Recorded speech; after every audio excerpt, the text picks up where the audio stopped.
Tonight you will lie in bed and stare at the ceiling. Your mind will race. Your body will feel tired, but your brain will refuse to switch off. You will check the time. You will check it again. And somewhere in the dark, you will wonder if something is wrong with you. Nothing is wrong with you. You are doing exactly what your ancestors did for hundreds of thousands of years. You have just forgotten why. For most of human history, sleep did not look like it does now. It was not one long unbroken block. It was two. Historian Roger E. Kirch spent over a decade searching through diaries, court records, and medical texts from pre-industrial Europe. He found something strange. Again and again, ordinary people described waking in the middle of the night, not from fear, not from illness. On purpose almost. They called it first sleep and second sleep. Between the two, people did not panic. They got up, they tended the fire. They talked quietly with a spouse. Some prayed, some visited neighbors, some simply lay in the dark thinking. Then, after an hour or two, they drifted back down into second sleep until dawn. This was not a disorder. This was the default. Segmented sleep appears in ancient Roman writings, in African tribal accounts, in Central American records. It shows up almost everywhere humans lived without electric light. Why would your body split rest into two halves? Doesn't that sound inefficient? It sounds inefficient only if you assume the goal of night was pure unconsciousness. But for most of human evolution, the night was not safe.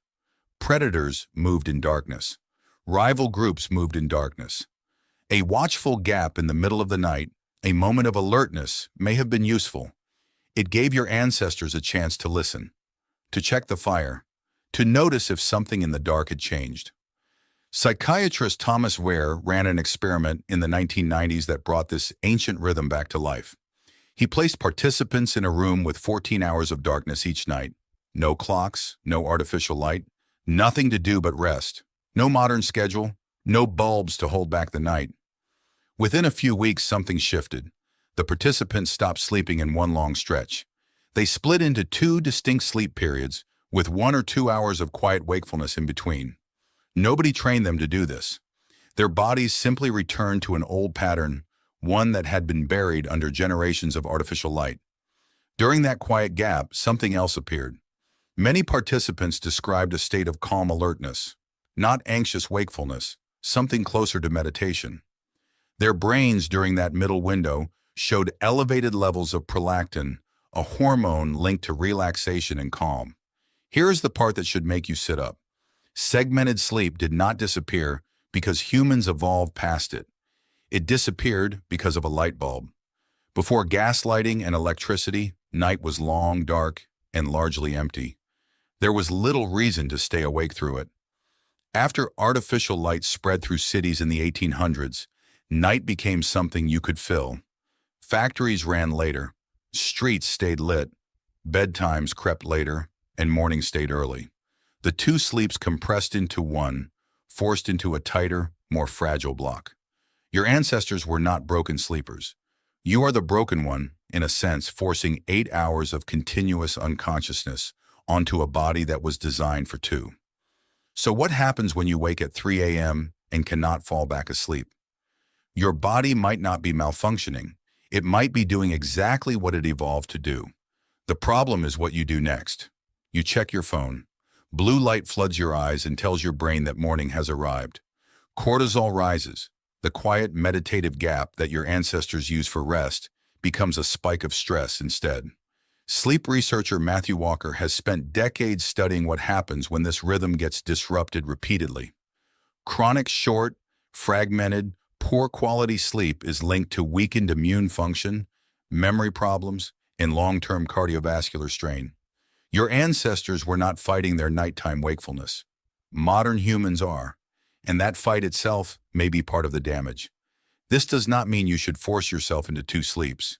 Your schedule, your job, your life are not built for that world anymore. But understanding where the anxiety comes from can change how you respond to it. Think about what a hunter-gatherer would have done at 3 a.m. No worry about needing to perform tomorrow. No glowing rectangle promising distraction. Just the fire, low voices, or silence. a body resting inside stillness instead of fighting it. There is something almost tender about this. For most of the time humans have existed, waking in the night was not a failure. It was rest with a pause built into it. A moment to check that the world was still safe before drifting back down. Modern life turned that pause into a problem to be solved, an enemy to defeat with supplements, apps, and anxious scrolling. But your body did not get the memo that the night is supposed to be conquered in one unbroken push. Consider what this means the next time you wake in the dark. Your racing mind is not necessarily broken. It might be an old rhythm surfacing in a world that no longer has room for it. Anthropologists studying remaining hunter-gatherer societies, such as the Hadza in Tanzania, studied by researcher Jerome Siegel, have found something else surprising.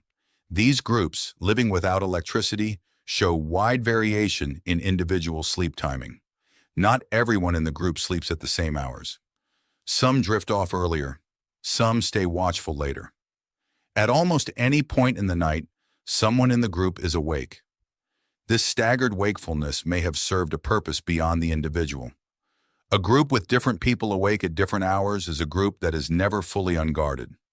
Your restless 3 a.m. mind might be an echo of a role, not a flaw, but a shift. A small piece of an ancient watch rotation still running quietly inside you with no one left to watch for. So tonight, when the sun goes down and you eventually wake somewhere in the dark hours before morning, you might not be a bad sleeper. You might be a good ancestor.